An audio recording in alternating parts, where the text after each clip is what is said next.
again before you with a lesson from chemistry principles of metallurgy, and from this unit the topic activity corrosion in metals. This is a very important question. ये बहुत ही important questions में SSC के 10th class के लिए corrosion. पहली बात corrosion का मतलब क्या है? What is the meaning of corrosion? Corrosion means destruction of metals like iron, copper, silver, लोहा हो या फिर तांबा हो या फिर चांदी हो, इसके ऊपर इसका खराब हो जाना by factors of moisture and oxygen, that is air.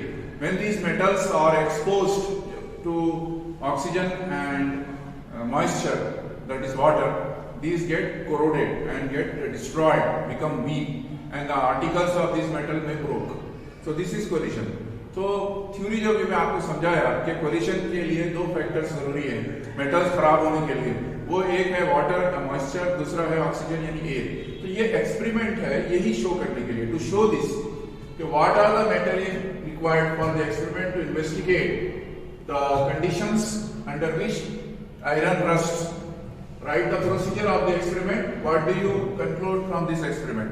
So that is a question कि ये क्वेश्चन भी ये पूछ रहा है कि आयरन जो खराब होता है, कोरोड होता है, आयरन रस्टिंग होती है, जंग लगता है, तो उसके लिए क्या क्या फैक्टर्स है, वो एक्सपेरिमेंट को शो करने के लिए हमको क्या क्या चीजों की जरूरत पड़ेगी, how do we construct the experiment, और ये क्या कंक्लूड करेंगे एक्सपेरिमेंट से, क्या नतीजा निकलेगा. सो एम, मकसद, to show that air and water are essential for corrosion. तो पहले ये शो करना है, ये एम ये है इसमें एक्सपेरिमेंट में कि to show that air and water are essential for corrosion, यानी कोलिशन के लिए हवा और पानी दोनों भी जरूरी है, ये शो करना.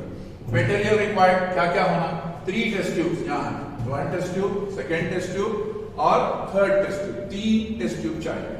इसके बाद corks, 1 cork, 2nd cork, 3rd cork, तीनों कॉर्क से क्या करेंगे, टेस्ट ट्यूब को क्लोज करेंगे. We will close each test tube with the help of 1 cork. So 3 test tubes, glass tubes and 3 corks are required. Iron nails 8 to 10. So we will put same number of iron nails, new one, fresh one, shiny iron nails. 3, 3, 3 for example here. We put iron nails into each test tube. Iron nails चाहिए. Distilled water चाहिए. Anhydrous calcium chloride. Anhydrous calcium chloride means not with water. Calcium chloride which is not having any moisture. And oil. These are the requirements. ये चीजें चाहिए. इसके बाद procedure, तरीका.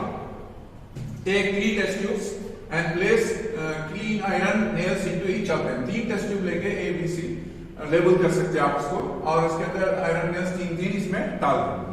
तीनों में न्यू शाइनी आयरन नेल्स डालेंगे. All the 3 test tube we will put 3 each iron nails which are shiny, new and not rusted. Now label these test tube A, B, C. The test tubes को label कर लेंगे A, B, C. Pour some water in the test tube A and B, cork it. अब क्या करेंगे, test tube A में water डालेंगे, B में water डालेंगे और कॉर्क करेंगे. अब दोनों में फर्क है, क्या फर्क है, टेस्ट ट्यूब A में जब आप वाटर डालोगे ऑर्डिनरी टैप वाटर, तो नेल्स थोड़ा एक्सपोज रहना, पूरा पानी जो है नेल्स को कवर नहीं होगा, थोड़ा वाटर जो है नेल्स से नीचे रहेगा, नेल्स को एयर भी मिलेगी और वाटर भी मिलेगा, इसको कॉर्क कर देंगे. टेस्ट ट्यूब B में point number 3, pour boiled water in the test tube B and about 1 ml of. अब क्या करेंगे, टेस्ट ट्यूब B में बॉइल्ड वाटर डालेंगे. We will put boiled distilled water in the test tube B in such a way that the nails are submerged into the water, and then we drop some oil so that oil form a layer on top of the water. Then we will cork the test tube B. क्या करेंगे आप, test tube B में पानी डालेंगे लेकिन ये distilled water रहेगा और बॉइल करा हुआ वाटर रहेगा. बॉइल करने का मकसद क्या है कि उसके अंदर बॉटल में मौजूद ऑक्सीजन जो है वो भी हट जाना, completely the water will have no oxygen. अब इसको नेल्स पूरा डूब जाना, इतना जो है इसको पानी डालेंगे. इसके बाद स्टूडेंट्स के अंदर जो ऑयल डालेंगे थोड़ा सा, तो ऑयल क्या करता है, फिल्म एक लेयर बनाता है, और इसके बाद यह टेस्ट ट्यूब B को आप कॉर्क कर देंगे. 1 ml of oil and cork it. The oil will float on water and prevent the air from dissolving in the water. Now point number 4, put some anhydrous calcium chloride CaCl2. Formula क्या है, CaCl2 in the test tube C and cork it. Test tube C में nails है, nails के साथ साथ थोड़े सा amount में कैल्शियम क्लोराइड डालेंगे, anhydrous calcium chloride CaCl2. Calcium chloride डाल के इसको कॉर्क कर देंगे. Now what is the point here, test tube C में आप देखो तीसरे टेस्ट ट्यूब पे लिखा हुआ है ड्राई एयर. इसका मतलब क्या है, what is the meaning of this, anhydrous calcium chloride has a capacity to absorb all the moisture present in the air. So wherever the calcium chloride is present and at rest, that means there is no moisture. तो calcium chloride की सलाहियत होती कि जब ये डाला जाए test tube में तो इसके अंदर मौजूद हवा में वो कोई मॉइस्चर, नमी, कोई पानी रहने नहीं देता। तो ये कंप्लीटली ड्राई है टेस्ट ट्यूब, इसके अंदर हवा भी जो है ड्राई है। ये कॉर्क कर दिया। तो अब एक कंडीशन बना दी है। क्या कंडीशन बना दी है? First test tube water is there, nails are above the water little bit, that means the first test tube nails are getting air and water. Second test tube, the nails are completely submerged into the water and have no air, only water. Third test tube C has only air, no water. ये conditions दिमाग में रखिए। Please keep this condition in the mind. अब क्या है, इसके बाद आगे बढ़ेंगे। Leave this test tube for few days and observe. Let the reaction take place. So it's not a quick reaction. It takes some time. Cohesion के लिए, reaction के लिए time लगता है। तो इसको as it is some days, 5 to 6 days, maybe 1 week, ऐसे ही undisturbed छोड़ देंगे। Then we come to the last point of the experiment. Observation. It observes that iron nails rust in the test tube A. Test tube A में जो iron nails है, आप observe करेंगे कि they get rusted. वो rusted हो जाएंगे।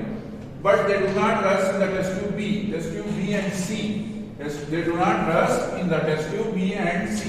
तो test tube B and C के nails बिल्कुल rust नहीं करेंगे। तो आपका observation क्या है? What is our observation? What is your observation? That you find that the nails in the test tube A get rusted. The nails in the test tube B and C does not rust or does not corrode. Test tube A के nails rust हो जाएंगे। Test tube B और C के nails को बिल्कुल कोई जंग नहीं लगेगा। अब रीजन क्या है? What is the reason? In the test tube A, the nails are exposed to both air and water. अब ये पॉइंट मैं इससे पहले ही समझा चुका हूं आपको, शुरू में बता दिया था कि अब फिर दोबारा फाइनली रिपीट करेंगे कि टेस्ट ट्यूब A के nails को स्टूडेंट्स हवा भी मिल रही है, पानी भी मिल रहा है। Test tube A nails get both water and air. The conditions are fulfilled for rusting, so they get rusted. And the nails are exposed both air and water. In the test tube B, the nails are exposed to only water. Test tube में क्या हो रहा कि वो जो nails है उसको सिर्फ पानी मिल रहा, ऊपर जो हवा है टेस्ट ट्यूब में ये आयरन फिल्म या iron sorry not oil film या ऑयल लेयर जो है वो जो एयर है उसको वहां तक पहुंचने ही नहीं। तो इस वजह से test tube B nails only get water, सिर्फ पानी मिलता। So the nails are not rusted, तो क्योंकि उनको एयर नहीं मिली इसीलिए वो रस्ट नहीं। Now come to the test tube C. In the test tube C the nails in the test tube C are exposed to dry air. सिर्फ हवा मिलती, no moisture. Why we can say it is not having any moisture? क्योंकि हवा में, air में, in the air moisture is always there.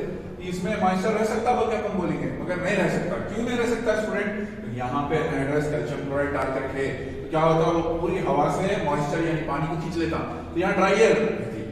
तो test tube C के nails भी रस्ट नहीं हुए क्योंकि उसको सिर्फ हवा मिली, only air no water। Test tube B के नेल्स भी रस्ट नहीं हुए क्योंकि only water no air. Test tube A के नेल्स रेस्ट, यहाँ पे जो रेस्ट ऑफ दी नेल्स अलग है, ये बिल्कुल रस्ट हो गए। क्यों हो गए? Because they got both the factor which are required for corrosion and rusting, that is water and air. So this experiment clearly proves that for rusting and collision two factors are required, that is moisture and air. तो अब आप एक काम कीजिए, ये board पे से screenshot ले लीजिए और आंसर कॉपी करिए। ये आंसर आपको रीडर में भी मिल जाएगा, क्वेश्चन बैंक्स में भी रहता। एक्सप्लेनेशन फॉलो करिए, एक्सप्लेनेशन को गौर से सुनिए। द की इज एक्सप्लेनेशन, पूरे कंसंट्रेशन के साथ नोट करिए।